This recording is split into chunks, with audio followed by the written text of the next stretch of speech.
السلام عليكم ورحمة الله وبركاته. من أخيرتها الصلاة ونكسن وإمشي كلا سؤال الله وسائل duxio.com كسر هذا فيديو عصب أو كسبسن ومحي AI engineering سوكل وحسب برديجنا AI engineer iyo software engineer shaqooyinka ay kala qabtaan iyo farqiga u dhaxeeya sidoo kale waxaan la barbardhigaynaa data scientist iyo sidoo kale machine learning engineer asigana muxuu qabtaa so roles kala duwan oo developers ay ku shaqeeyaan iyo sidoo kale AI engineerska ayaan fikrinaynaa mas'uuliyadooda iyo waxa markaas ay qaban doonaan فيديو wuxuu kala saari doonaa dhaxyaaca ama wareer ka jira roleskaas kala duwan oo dadka ay kala qaadanayaan adna insha Allah waxaan video kale uga hadalnay waa maxay machine learning hadii aan daawan videoga qaybta kore ayaan soo saaray sidoo kale casharadeen hore ayaad ka daawan kartaa qaybtan waa qaybta labaad oo aan uga hadlaynay qaybahani AI ama casharada AI gaan xoog ku saareynay so inshallah waxaan rajaynayaa in videoga ka heli doonto inshallah haddii aadan kamid ah asxaabta dugsiga kusoo biiro subscribe saar sidoo kale videoga waxaan rajaynayaa in like saarto si uu asxaab badan usii gaaro oo YouTube algorithm-kana uu noo caawiyo so warbadeen ku daalinay let's go ahead and get started.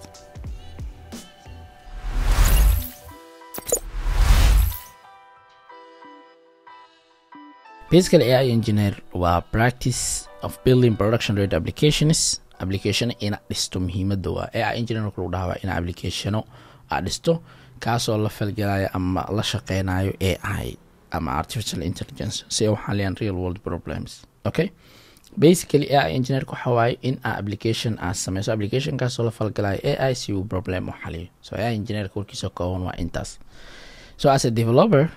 AI engineering ku xawaay ina integration la sameeyo AI capabilities application scan so alan AI workflows ina sameeyo AI powered systems ka oo reliably la shaqeyn kara production ka so software walba sameynaysa system walba sameynaysa hada laakiin waa inuu AI la falgala AI la shaqeeya basically AI engineer waa intaas warka kooban so difference in practice traditional ka AI engineer ka awal waxaan leeyahay software engineer ayaan leeyahay waay hore ogeedin had software engineer ka xogeeyay kind of shifting sameynaya so traditional software engineering iyo hadda noocan oo modern waxay kala duwan yihiin so traditional ka basically wuxuu sameynayay system same input same output so alhanika wuxuu sameynayay sidebar so sidebar kan waxa soo baxay waa la ogyahay okay page ka marka la boqdo waxa soo baxay waa la ogyahay hadda laakiin markay imaado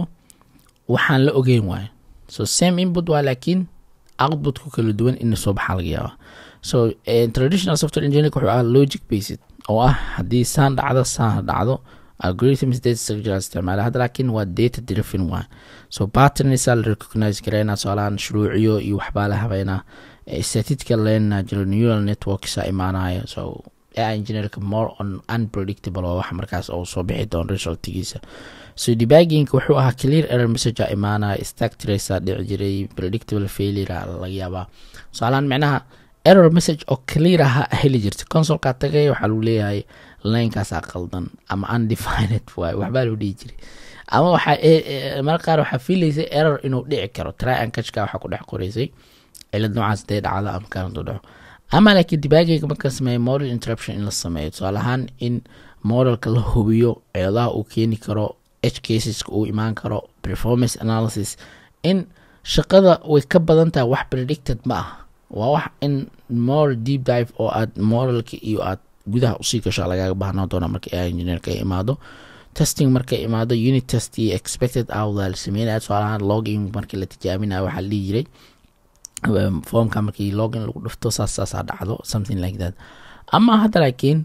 testing waxa waa model validation al sameeyay edge case handling al sameeyay oo ah in model validation result uu soo bixinayo in validation lagu sameeyo in tusaale groups gaar ah hada grok hada maqasheen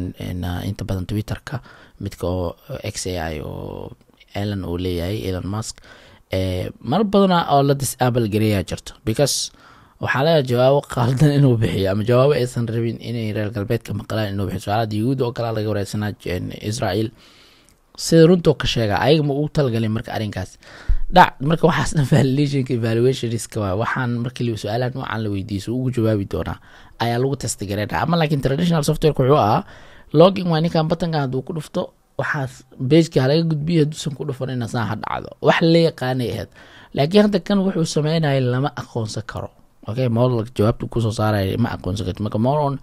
waa kasii daranta performance marka imaado memory usage iyo waxyaalahaas la fiirinaa laakiin accuracy la fiirinaa waxaan jawaabtu usoo saaray jawaab sax miya real user satisfaction userdan waxaan sidii u aqoonsan yihiin iyo precision skills waxyaalahaas dhan ayaa la tijaabinaa ama aad magaciisii qiimeynaysaa okay awal laakiin waxaas qiimeynaysa bas speedkiisa fiican yahay memory usagekiisa okay miya uptimekiisa sidaa waay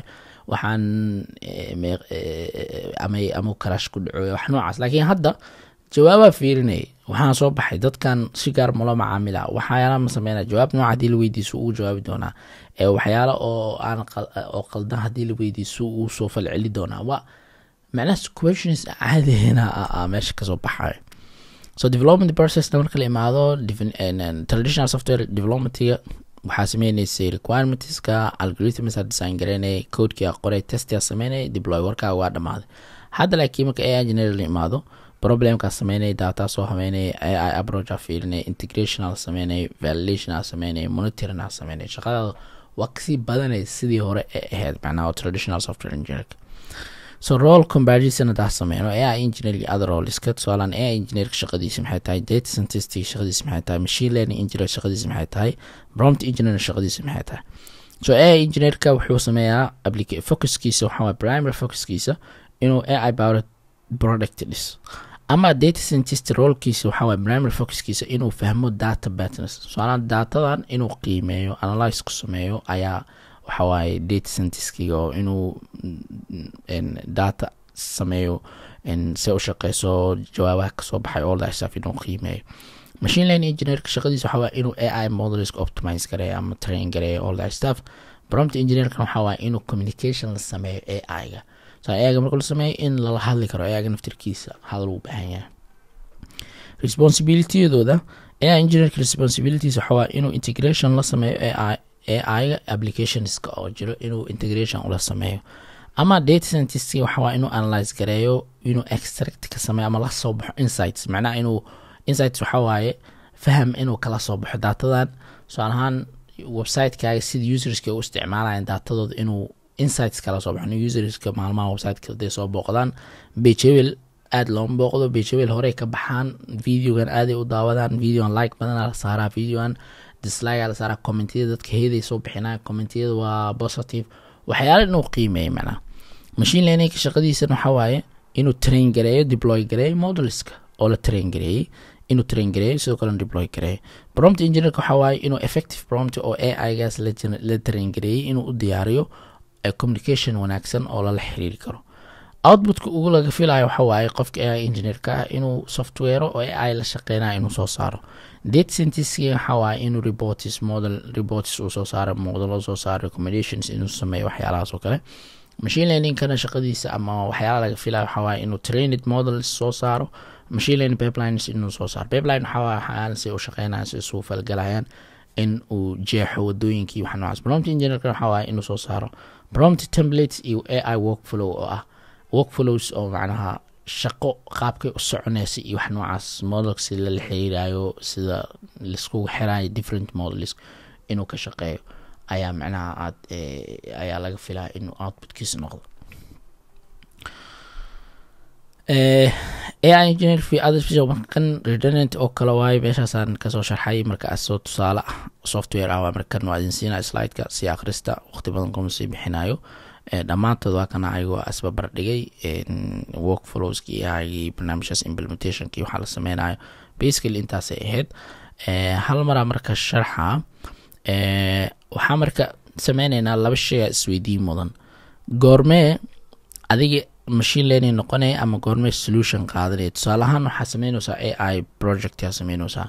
laba option ku furan mid waxa inaad isticmaasho team adi aad leedahay tusaale machine learning engineers inaad shaqaaleysiisato all that stuff ama in aad machine learning projects ama models diyaarsan sida OpenAI Claude oo kale iyo Anthropic shirkadaas iyo Meta inaad isticmaasho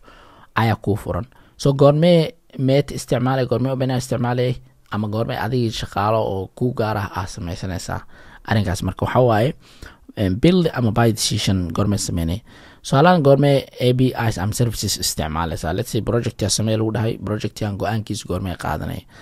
كو هدي well solved problem وياهي translation speech to speech image recognition وحياس أخرى دو ياهي أو أدينا at AI expertise كأكو يريهم سؤالان قف حتى software engineer توس AI machine learning specialist وحمتيد small team هاي ستا machine learning specialist مجرو time pressure أجرو وحانا هورك دمي سارتا ama software service ama SaaS oo kale inaad dhisatid artaa muu baan inaa hadda machine learning iyo holaas aa gasho markaas API ga isticmaalay tusaalahan haddaa rabto prototyping inaad sameyso tusaalahan waxaan suuqa magagadma oo kale inaa hubisa haddaa rabto